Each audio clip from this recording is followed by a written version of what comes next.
Hello and welcome to this conversation with games businesses that's forming part of this year's Guildford Games Festival. I'm delighted to welcome three, I'm going to call them industry experts, but we'll find out in the duration of the next 30 minutes or so whether they live up to that billing. I'm Sam from UKIE, your host today, and I'm going to ask our guests some questions around the Guildford game sector and what life is like being in games companies, and the opportunities and the threats and the challenges that occur to small and emerging games businesses today. I'm delighted to be joined by Gareth Hill from BDO. Gareth, do you want to tell us a little bit about yourself and what BDO do? Yeah, of course, thank you. So we're not a gaming company, we're an accountancy firm, so you might wonder why we're here. But actually, so my role is I'm a director at BDO and I work with lots of innovative clients, including people in the gaming industry. And so we will help with all manner of advisory things, particularly for me in tax. So talking about R&D tax credits, the patent box, video games tax relief. But then the broader team at BDO deals with all sorts of things around corporate finance projects, audit and accountancy. So we work with a lot of gaming companies, helping them right through from startup through to listing in some cases. So we can help pretty much anyone with pretty much anything on the finance side of gaming. Amazing. Some good things there that you've listed that we'll return to in a second. And James, over to you next. Hello there, good afternoon. I'm James Brooksby. I run Absolutely Games. I've been in the games industry since '95 and grew up with it. The last company I ran before this, I sold to a larger, well-known company in 2018, and then some kind of crazy person started all over again with a brand new company that no doubt we'll talk about, all during a pandemic as well. You just keep coming back, don't you, James? I do. And Patrick, how about you? Welcome to you. Hi there, thanks. Yeah, I'm Patrick Olinik. I'm the CEO and co-founder of nDreams. We make virtual reality games and publish virtual reality games for about 120 people at the moment. We've been going for, just celebrated our 15th anniversary actually, and we're scaling pretty fast at the moment as sort of alongside VR as that continues to grow quite nicely. So that's me. So Patrick, I'm going to come straight back to you. I actually, when I was asked who I'm going to get on this panel, I said, I'm going to get Patrick because they are the finest VR studio in the UK. Are you happy to take that tag? Is that acceptable? Very happy to take that tag. Yes, okay. Thank you. Well, you've been going for 15 years, you said. That's a considerable amount of time. Although the games industry, I suppose, is, we always say it's not been around for that long, but we're probably well into our 40th year now as an industry. Yeah. But I'm really interested in going back to that start. So when you started that business those 15 years ago, what were the challenges that you experienced, and are they different from the challenges that small businesses have today, do you think? I think the challenges are fairly similar, actually. Yeah. So I went from a fairly big senior position as creative director of IDOS, working on some really big kind of titles with Crystal Dynamics and IO and some great studios, to me in a tiny little office on my own in Farnborough, being a nobody. And that was kind of scary. I had some money saved up a little bit, allowed me to kind of go for a year without getting work. And at the end of the first year, it was touch and go. We had a great prototype. We were pitching for some stuff. It was literally me. I say we, it was me and my wife helping me out as well. And so I think the challenge was, for me, was understanding how to run a business. How do you do finance? How do you do cash flow? All this, the difficult stuff that we've figured out over the years. And also, we realized fairly early on, once we started to get some momentum, that raising some money to help us scale and grow was going to be quite important. So we ended up getting an angel investor, and then I think going with a VC a little bit later on. So I think, getting finance and just figuring out all the stuff you need to know as a business were definitely my biggest challenges.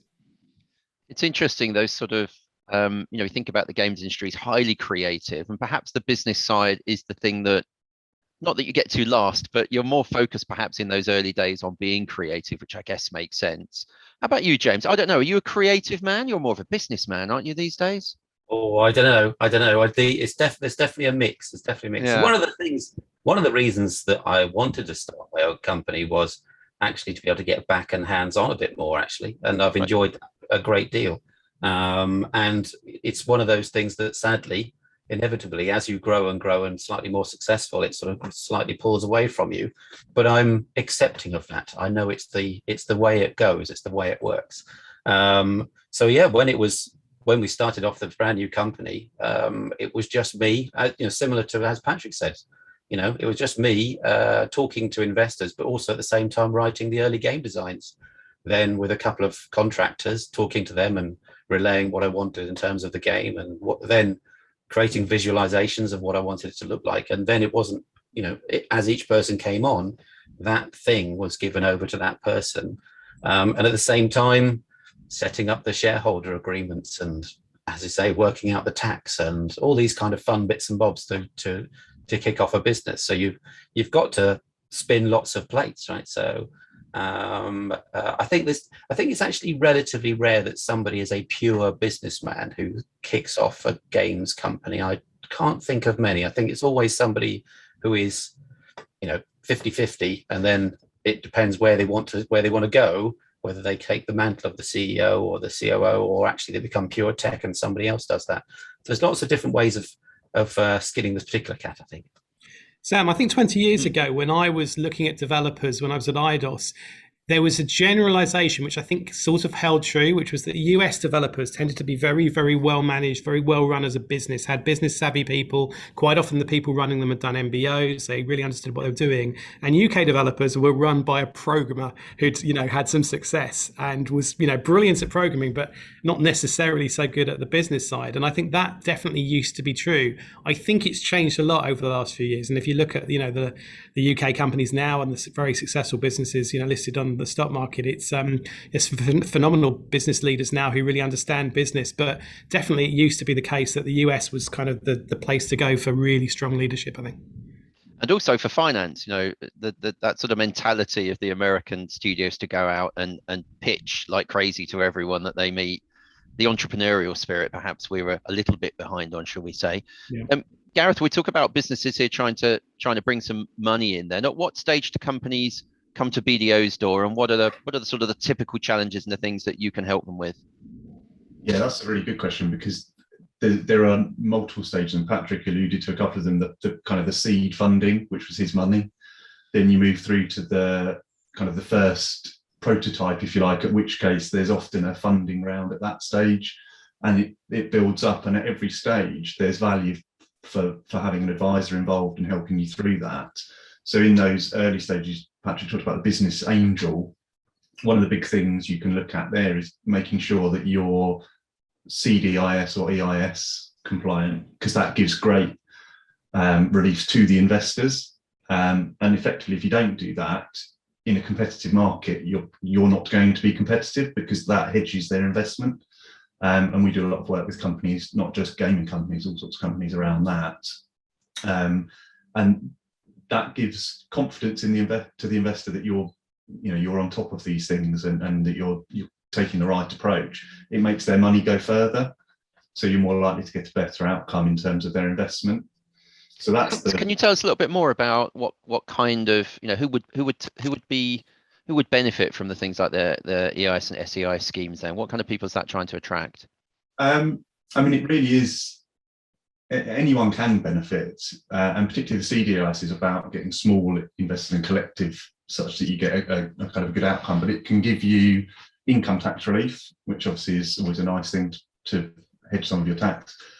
The other one where it can be very useful, both the CDIS and the EIS, is rolling over other gains. So you have people who come out of maybe a previous round or something they were interested in, and they've got a capital gain waiting to be taxed. You can get reinvestment relief to defer that.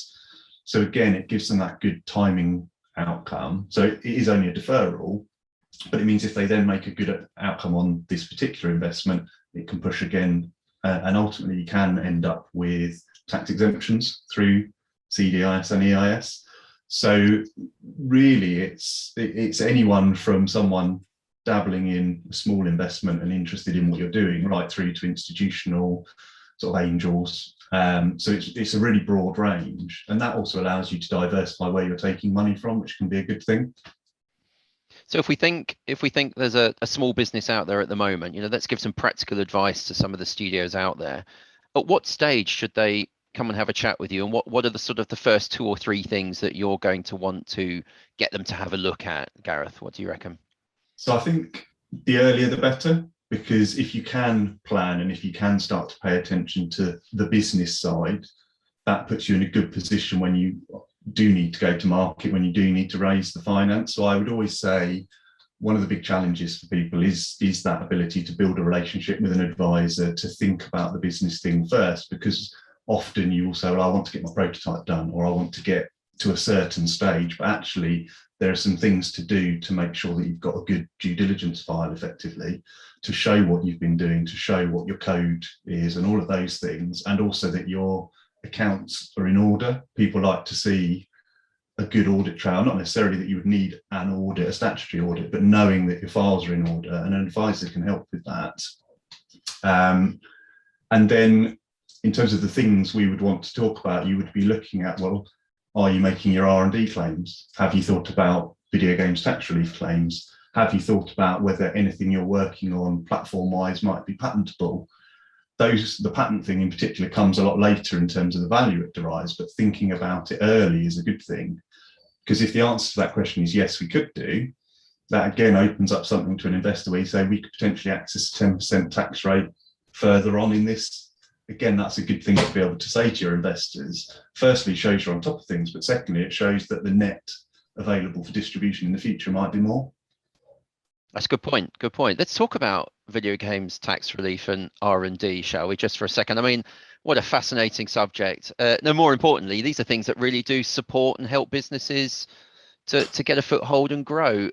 James, any experience of? I would hope you've made VGTR claims and R&D claims. Yes, yeah. Well, as you know, Sam, I think it was when I was on the board at UKIE that we sort of helped push it and had come into being. I remember sitting with HMRC. This is one of my learnings of life. Went up to HMRC in Laura's Hall and explained the games industry to a whole bunch of tax advisors who had.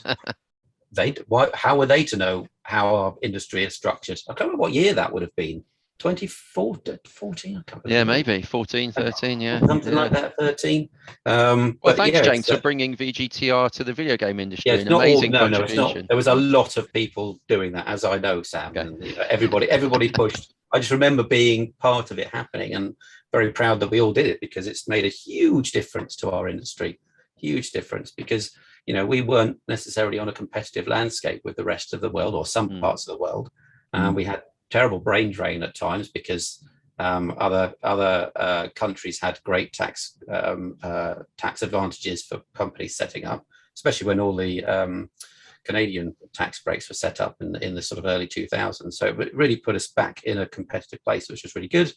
And actually, the way the systems worked out and the sort of the rules of what you do and don't need to be is going through the BFI and so forth. It's been very good. We've had a couple of hiccups recently, but that's more to do with us not necessarily getting our timing right on some dates and bits and bobs right in the middle of COVID, when lots of people were being pulled off that to sort out, national crisis. But, it's all in general been very good. And of course, it allows us to, as an industry, be able to sort of discount our sort of ourselves so that we can remain competitive, and or make some extra money out of the business we do. So that's been excellent as VGTR, and I think lots of the accountancy firms have got really good at making great structures that allow us to maximize it and concentrate on what we're doing, which is making the content, and then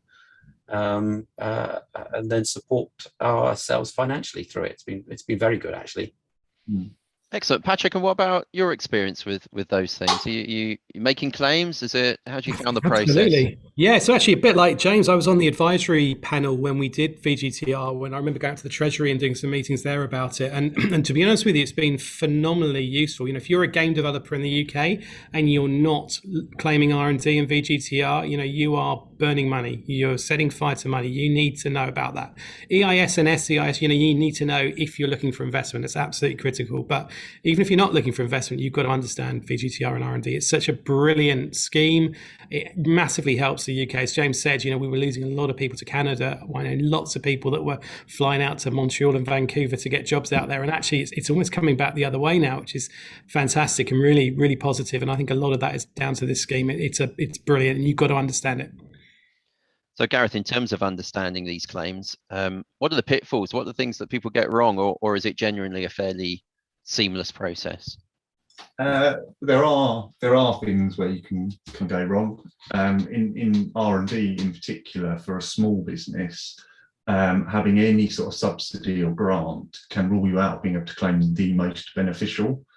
So there are two R&D schemes, one for small and medium, which is roughly worth 33 pence in the pound if you're a loss maker, which in the early stages is likely because you'll be pre-revenue. And if you get grants, particular types of grants, so an Innovate grant, for example, that can take you out of that. So understanding exactly how you're making your grant applications, exactly what projects you're dealing with, is very important. A similar point around the small schemes.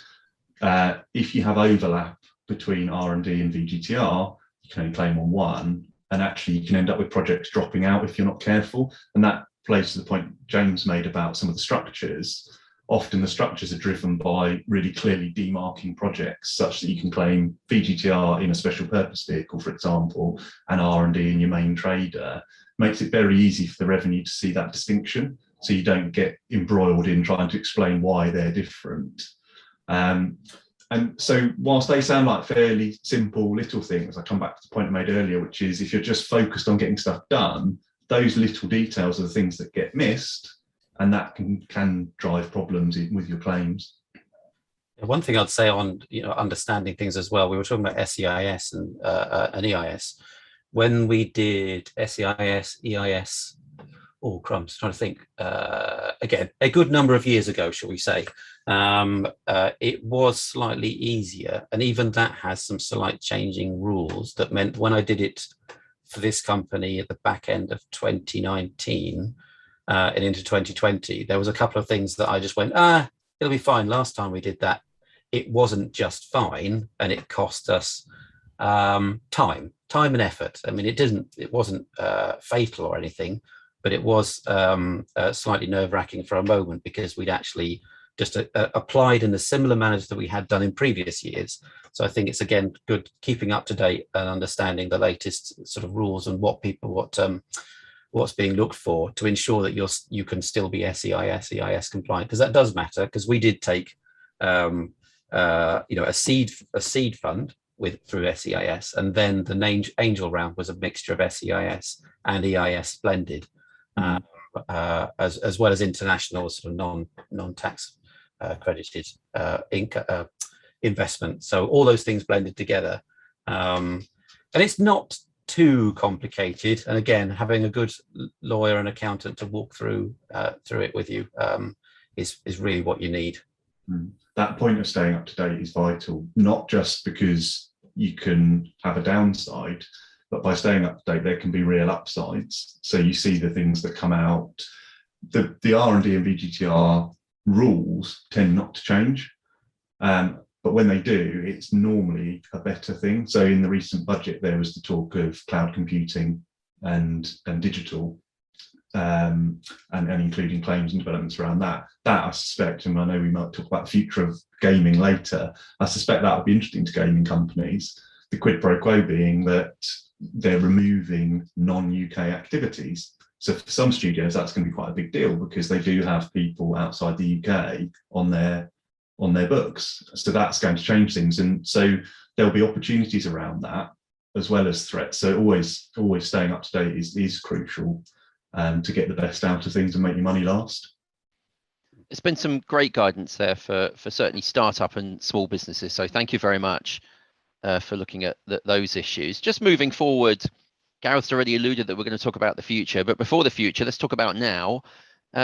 What's going on at the moment with you, James? How's life in and around Guildford? How's your studio doing?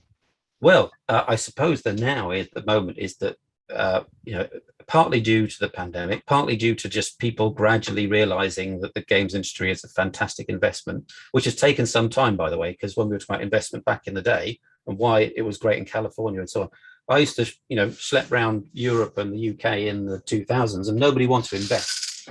We were way, way, way too risky and weird, and and people had strange impressions of what we did.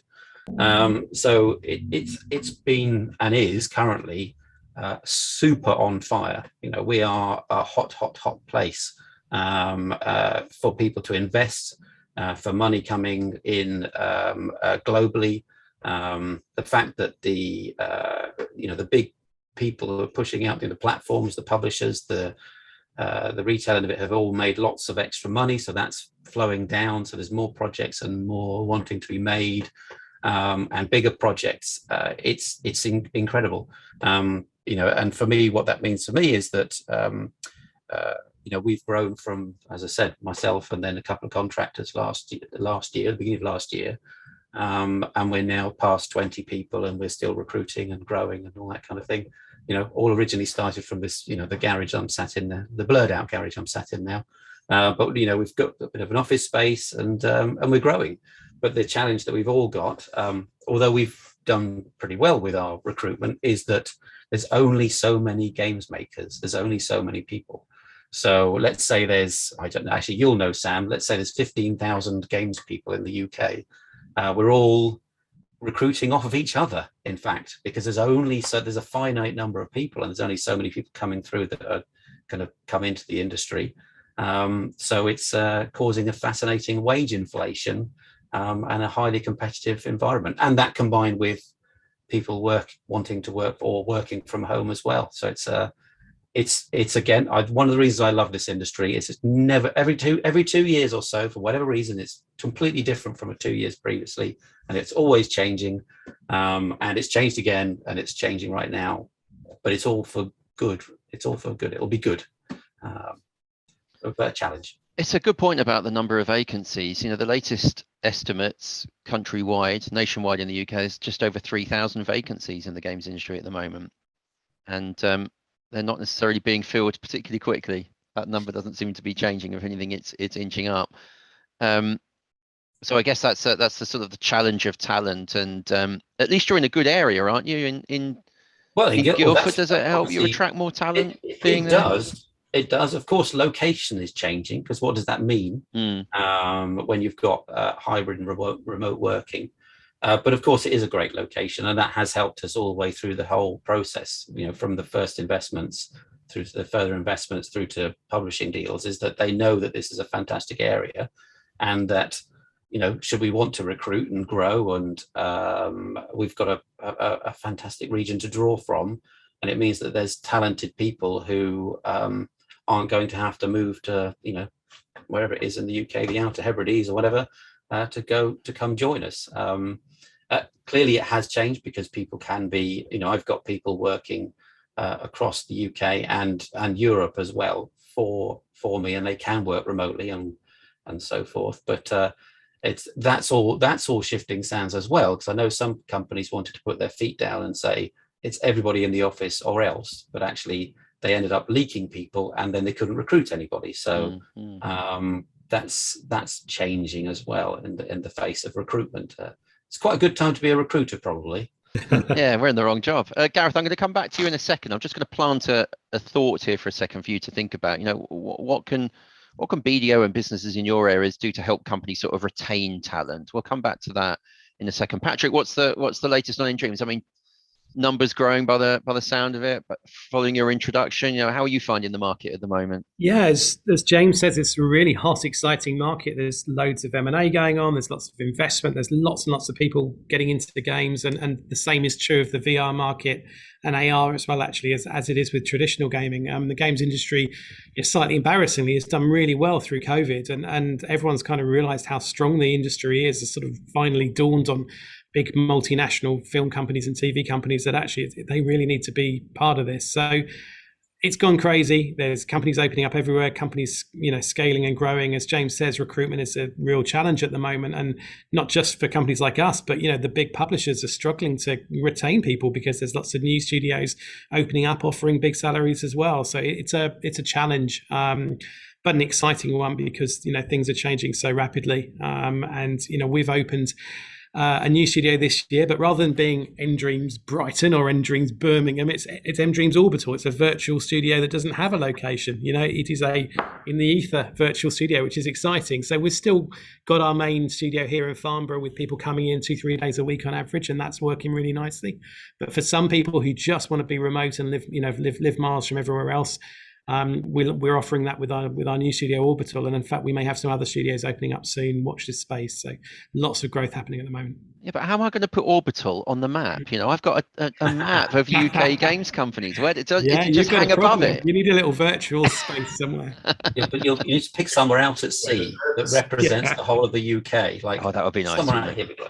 Why is that in the middle of the Irish Sea? Oh, well, that means that it's everybody. That's very good bit of promotion for the company, isn't it? Or just be in a place where there's no other studio within 100 miles, and everyone will go, "Who on earth is there?" Exactly. That'll get clicked on. I think it's all the about important the clicks, thing about recruitment at the moment is clearly we have to promote what's good about somewhere. Or why would you work for them, even if you don't go to work physically there? Why would you work for them? And I think that's one of the reasons that we feel that certainly we've recruited well and had quite as good a success when it's been highly competitive, is that when we set up the company, or when I set up the company, I put the values of the company first, beyond saying, anything else, saying, oh, it's all about this tech or this game genre or whatever, is saying that, that we care about the values of our staff, and we know what we want and we know what we don't want. And that has attracted a good number of people to apply who understand that, they basically want to enjoy making games together. It's been successful. It's been successful. We've been very happy with our recruits so far. So recruiting staff and retaining staff, really important things. Gareth, what can companies do working with you to sort of achieve those real challenges? Yeah, so the thing we definitely can't do is help in any way, shape, or form with interesting projects. That will come down to their ideas. But thinking about the sort of the startup and the growth through, when cash is particularly precious, it's always precious, but in those times, it's the non-cash incentives can be really important. And I guess to a degree, that does feed into the values point that James talked about, because if you think about some of the share options and share awards and those sorts of things, if someone starts with you and has this ability to access value in the company, chances are they're going to be more interested in building that out with you and staying. And if they believe in where you're going and they believe in the studio kind of at its core, its purpose is to do a particular thing and that's what they buy into, if then as they grow, their value grows, that as an incentive piece can be really attractive. And the good thing about it is that in the early days, it doesn't cost a huge amount because it's all jam tomorrow. So you've still got to get your basics right around salary and what have you. But the idea then that they get a very good tax outcome at the end, because there are very many favoured option awards and things like that. And also the studio will get a corporation tax relief for those sorts of things when they vest or when they're exercised if it's options. That can be a really good way of tying people in, getting them interested, and at that point about the sort of the core purpose or the values of the studio, you find the right people and they buy into that. And in my experience, not just in gaming, in any business, if you get people who are bought into the principle of what you're trying to do, you get a better outcome. It's an interesting one. This might be my first slight disagreement, is that the benefits package is important, but actually there are companies with benefits lists as long as you are. They have like yoga classes on this, and they have the coffee machine on that, and they have a creche and a puppy group and all these kinds of things. But actually, most people join the games industry to make games and enjoy making games with good people who are of a like-minded nature. They wanted to do what they enjoy potentially as a hobby for work and so on. So what I believe in is getting a whole bunch of people who can just have that with no barriers, no put downs, no bullying, no power hungry, so and so. Then the benefits will come. You'll do all that. That's like the default. That's what you will do, is to get the benefits in place, make sure that they have, death in service cover and share options and so on. But I want to make sure that culturally the people that I employ are just loving what they get to do, because we are lucky. We are genuinely lucky. Let's admit it. We're making computer games after all. So that's the thing that I put first. That all those things, you're quite right, Gareth, I will do. But the thing that I think that people, or certainly the people that I've been seeing, because obviously I'm going to naturally attract people who see that message on the website, is that the list of benefits, as long as you're on, is actually, if I'm going to go end up crunching for months on end and I have to work for a complete insert nasty word here, it doesn't matter. It doesn't matter if I've got a lovely coffee machine and some share options. Yeah, no, I definitely do agree with that. I think the point I was driving at is as BDO, we can't do anything about that. Oh, I know, I understand. But that's what you do. You do provide the thing that will make the big difference once you've got everything in and the people set up and so on. So it's just been my philosophy this time around, is to not concentrate on the practical list of things, but actually get the culture right, and then reward and grow and so on. So I had a case probably just pre-COVID, actually, working with a studio, and they had a new finance guy come in, and he did sort of reverse engineered that and looked at all of the benefits and said, what real benefit is this? So it was exactly the sort of thing you were saying, like people would come in and deliver haircuts to people in the office, and they wanted their laundry done, they could have a service. And he looked at all of that and said, that's not doing anything to retain our people. They don't really care about that. And funnily enough, through COVID, because it's been a successful, like you were saying, Patrick, for the industry, it's almost been an embarrassment of riches with stuff happening. Yeah. They've picked up some brilliant titles to work on.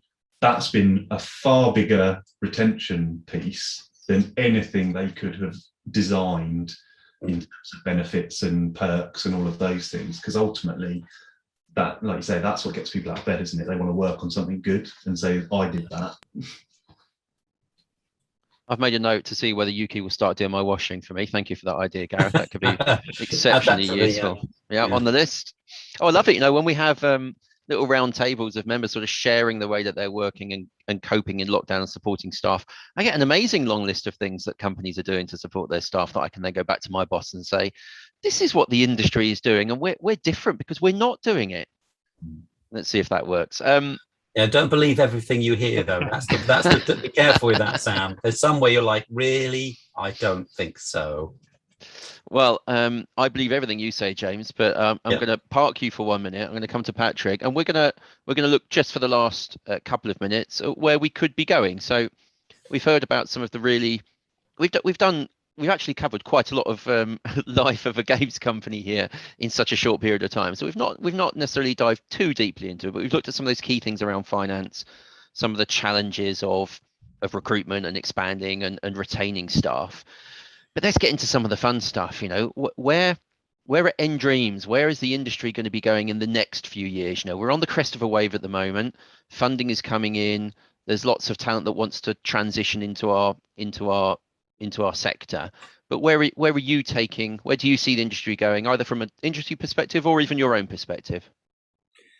So there's lots of huge, big new technology around at the moment, like there always is. And I think, as James said, that's one of the brilliant things about being lucky enough to be in the games industry. It's always changing. So clearly for us as a VR company, we're very excited about VR sort of finally getting there. It's been quite a long journey, but the Oculus Quest, or the Meta Quest, as it's now called, is, selling phenomenally well. And really picking up. Sony got a new headset coming out. There's lots of other people coming in, Apple heading in at some point soon. So that's a big area. And AR as well is an area that probably less perfect for games, but there will still be some fantastic AR games. And that's an area that's going to grow and expand. Cloud gaming has been talked about for a long time, but is going to happen at some point. It's just going to take a while. And that's, I think most people would say, the ultimate destination is you don't have a new console that you buy every few years. You don't download things onto your phone. You play games in the cloud. There's no updates, no downloading. It's ideal. And I think that's where that will go. And then obviously at the moment, everyone's getting nuts about NFTs, blockchain and the metaverse. And I think all of those are things that are, happening. NFTs really just being the ability to get digital items, to own them and to sell them on to other people. Now some people have been doing that within the games. They don't have to be blockchain, they don't have to be NFTs. Some people have been doing that for a long time inside games and worlds, but actually that's an exciting area and there's lots of money going into that as well. And so I think you're going to see definitely that head into big traditional AAA games. If you look at the conferences and talks that a lot of the big publishing CEOs have done recently, they've been talking a lot about NFTs and the ability for sort of play to earn. So you play, you do really well, you get, instead of getting an achievement that sits there, you actually get something digital that you own that you can sell on to other people. So I think they're some of the really big areas that are growing quite fast at the moment. You heard it first. You've got a team looking at NFTs, have you? That's exceptional. Thank you. We'll see how that materializes. But you're right, it is the thing that is being talked about at the moment. Every event, every talk, every article, there's a reference to it. Some of the larger publishers put it in their financial statements this month when they put them out, which is interesting. Gareth, does that excite you, some of that future technology, or is it a bit intimidating? And where do you think the industry might be going? I wouldn't say intimidation and excitement are necessarily mutually exclusive. There's a bit of both. Blockchain is fiendishly complex to get your head around if you're not in the midst of it, which as a tax advisor, accountant, I'm not. But I have worked with businesses, particularly a few years ago, I looked at someone who was working on blockchain for media and music streaming. And so that principle, I can understand then how that would translate into the gaming industry. And so that is quite exciting because it's the potential for a lot of new people to get involved with things and access things in a very different way, which I think is a good thing. But yeah, in terms of then what that would mean for me, I love finding about these things, which is why I work with innovative clients, because I studied economics. I'm a fairly boring accountant type, so I kind of live vicariously through my clients and find out the interesting stuff they're doing, and actually then the genuine side of that is that then I can add value through the things that I do know with R&D claims, with all of those sorts of things. So that the way that's moving is pretty exciting. And having been a gamer in my earlier life, the way things have moved is terrific. And I said the next step, as an individual, I find that interesting. And the fact that I can be involved and help people, I do find that really, really exciting. Yeah. I should have checked that you were still playing games, Gareth. Come back to games if you're not playing as much now. You probably never truly left though, have you? Let's be honest. No, you never do. But the thing I have now is that I realise quite how sort of out of touch and useless I am, because my son who's 10 just whizzes off with stuff, and you go, oh, yeah, I probably am a bit out of touch actually. Well, there must be ways that you can slow them down in the games. You just have to work them out, use a bit of adult control. Must be one of my clients is explaining that so Google Stadia is the way to stop people cheating with delay pedals and the like, because it's all in the cloud. So those things won't work anymore. Whereas at the minute, when one or other of you hosts, so the days of even being able to do that are going by the sounds of it. Those little edges.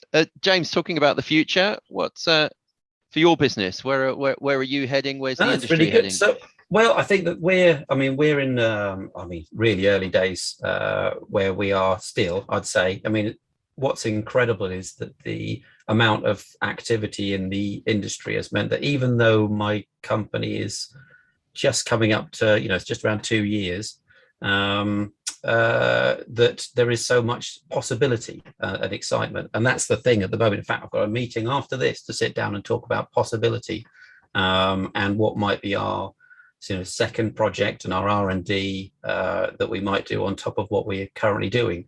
I think that's the thing, is the possibilities out there. And some of the things that Patrick said, we'll be sort of thinking about those things whilst our first project is growing and is doing really well and has plenty of opportunity. And one of the things that we look at is games that are not just one-offs, they're potential franchises, they've got long tails built in, that there's something. The way I look at it is I want to build games that become people's hobbies. That's a lot of what I look at. So the first thing that we're doing, I say it's a game, it's actually something that hopefully will be much more than one single game. Again, growing, we've got to build, we've got to finish off building it, we've got to deliver it, we've got to do all those things. So there's a lot to do. So that's one of the biggest things, is all the various plate spinning and making something of high quality. There you go. So yeah, listening to Patrick, because he's truly at the cutting edge of what's tomorrow. He's living in tomorrow's world. Mm. That's a really nice note to end on, a lovely upbeat ending to this panel. Thank you very much to Patrick, James and Gareth for joining me here today in this panel on games for the Guildford Games Festival. Don't forget to check out all the other content taking place as part of the Guildford Festival. Go to guildford.games to find out more. Thanks very much.